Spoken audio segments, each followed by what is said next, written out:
Now available in paperback and Kindle. Vampires stalk the darkness of the Eternal Night. Get your copy of Eternal Night in paperback and Kindle on Amazon.com.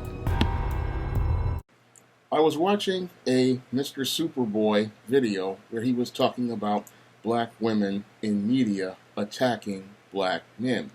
And as I was watching that video and making a critical examination of the incidents he described, I started to see a bigger picture as related to what was going on.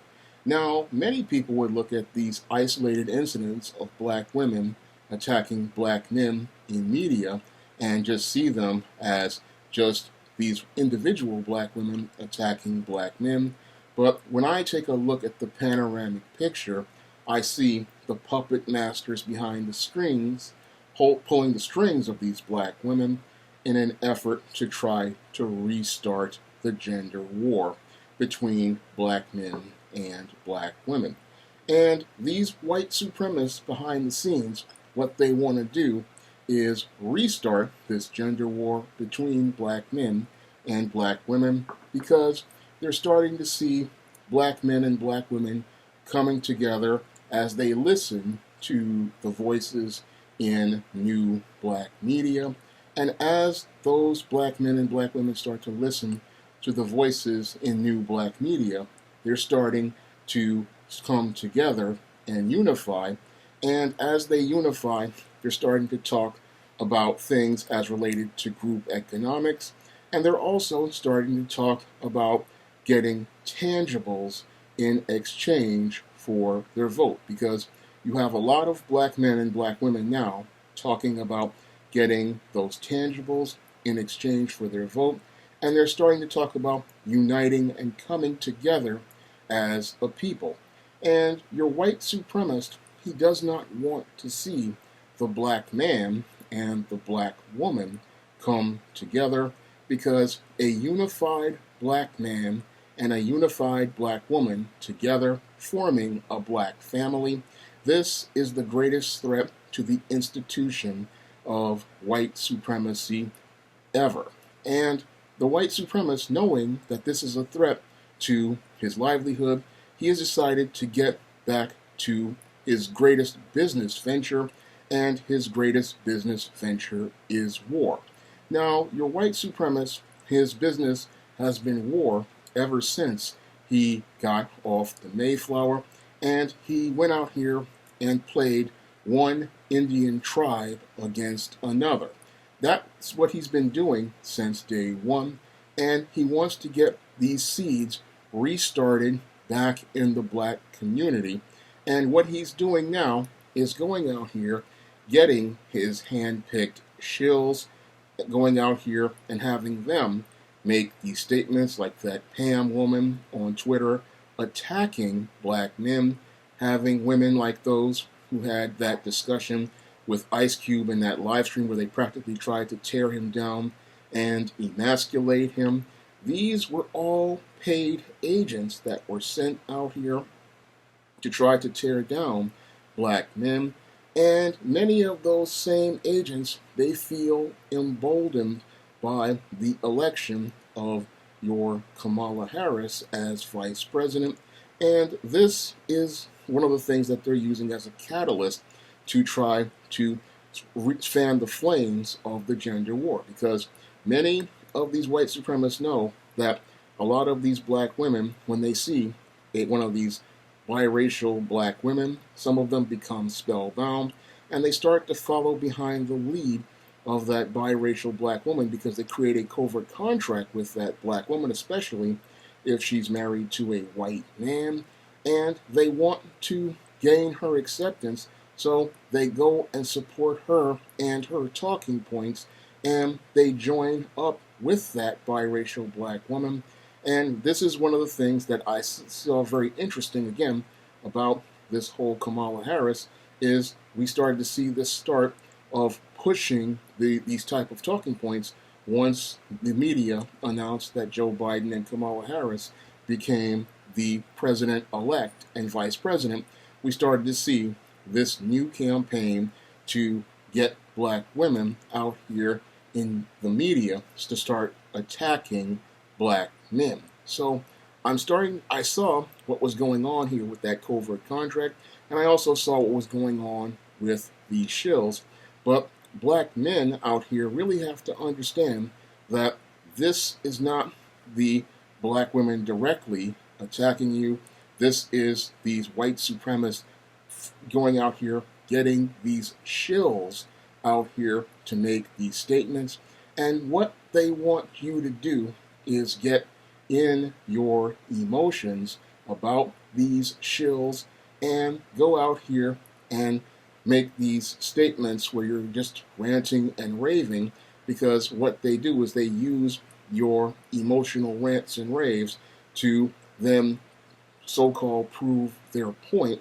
And what they want to do is get this gender war going between black men and black women, and nobody understands the subtle politics transpiring around them, and they can't see the white supremacist behind the scenes pulling the strings of the black woman and then using her to attack the black man by making these statements, and then the black man going out here and firing back at the black woman, not understanding what is being happening is the white supremacist is the one fueling the fire. And then as he fuels this fire between the black man and the black woman, he then goes into the second phase of his campaign, where he starts to sell you the guns and the butter.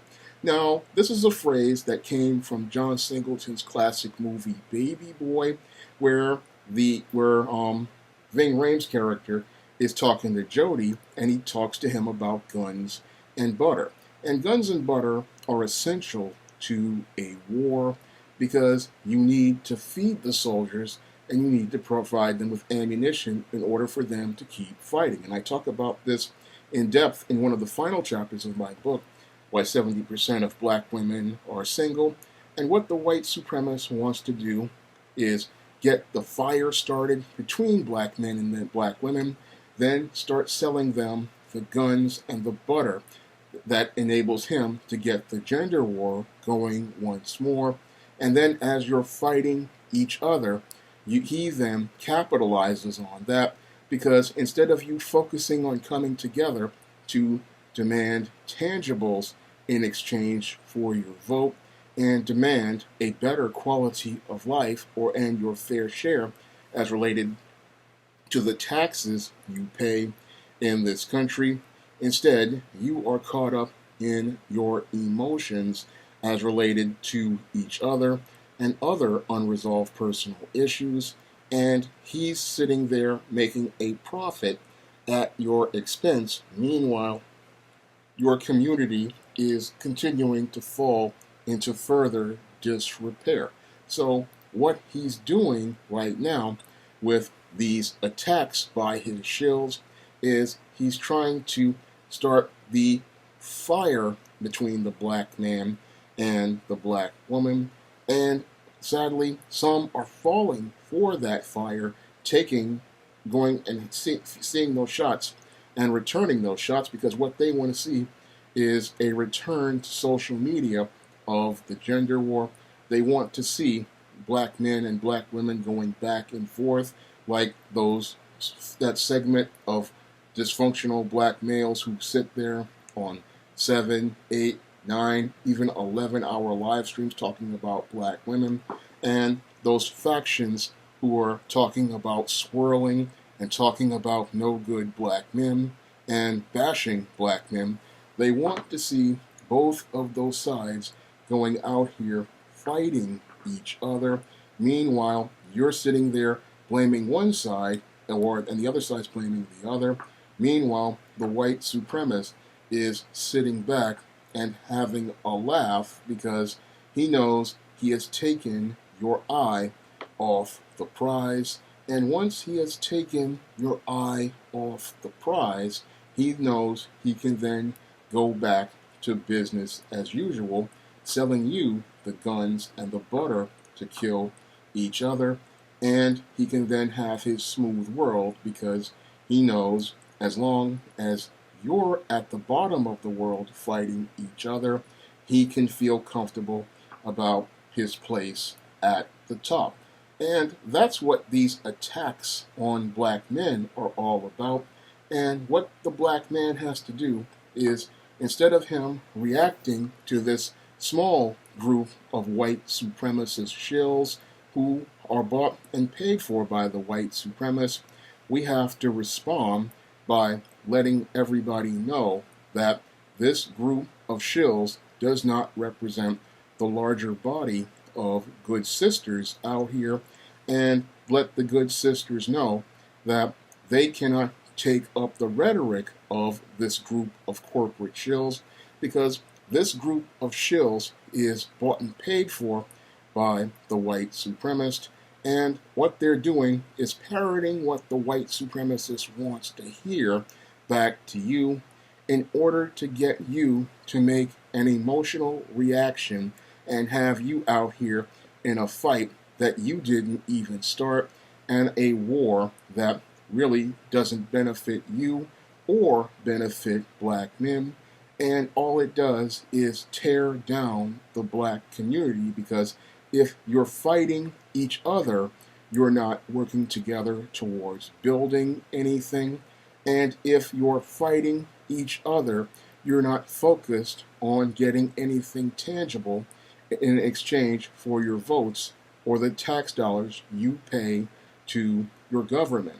So black people have to look at these shills in media and know how to go out here and call them out together, both black man and black woman. And we need to understand that these shills and their attempts to restart the gender war, this did not come from us. No, this came from those who sold us out and those who want to be a part of the white supremacist machine. And we need to cut these people out of our community, because if they're out here attacking black men, they are not part of the black community. And if they're trying to get something like the gender war started once again, then these are not people we need to listen to, because to go out here and try to bring this gender war back to the forefront, again, shows that they think that black people haven't learned anything, and what they want to do is get those on the fringes who are in their emotions about their traumatic experiences with black men and black women in their emotions, and not getting them to think critically about the bigger picture of what's going on. Because when you think critically about the bigger picture of what's going on, you can see the white supremacist puppet masters behind the scenes looking to go and get these controversies started between black men and black women. And what they want to do is go get these hand-picked corporate shills to go out here and make these attacks on black men in social media and cable television to get black men emotional, black men riled up, and then get black men to make reaction videos. And you don't want to make reaction videos. That's why when I heard these statements, I made next no response outside of when I was making a appearance on GBoo 2786, and even then, I told people it was all about getting this gender war restarted. And what I want the brothers to understand and the sisters to understand is that if you get involved in the gender war, black men and black women do not win. It's just like I said in a live stream, I think a year ago, where I said white supremacy is the winner of any gender war. Because when you have the black man and the black woman divided and fighting each other, it's the guy who sells you the guns and the butter who is the winner. And then usually the guy who's selling you the guns and the butter is a white supremacist. And the white supremacist, he wants to see black people destroy each other. And as long as we're fighting each other, he's happy, because he knows any black man and any black woman who is fighting each other is not working to build black businesses, a black economy, and a black family. And these black people are not going to compete against him. And if those black people are not competing against him, then they are no threat to his lie and his delusion that is called white supremacy. If you'd like to see me make more videos like this, you can donate to my Patreon, my PayPal, or my Cash App by clicking the link in the description box. And if you want to learn more about this war and how it was instituted, you can pick up my book, Why 70% of Black Women Are Single, in paperback and Kindle format. You can also find it on Smashwords and the iBookstore. That's all I have to say for this video. You can comment, rate, and subscribe. Coming to paperback and Kindle this fall, E-Steam Blast from the Past. Hell's aspiring angel takes on her demonic doppelganger in this time-traveling, action-packed E-Steam series adventure. Pre-order your copy of E-Steam Blast from the Past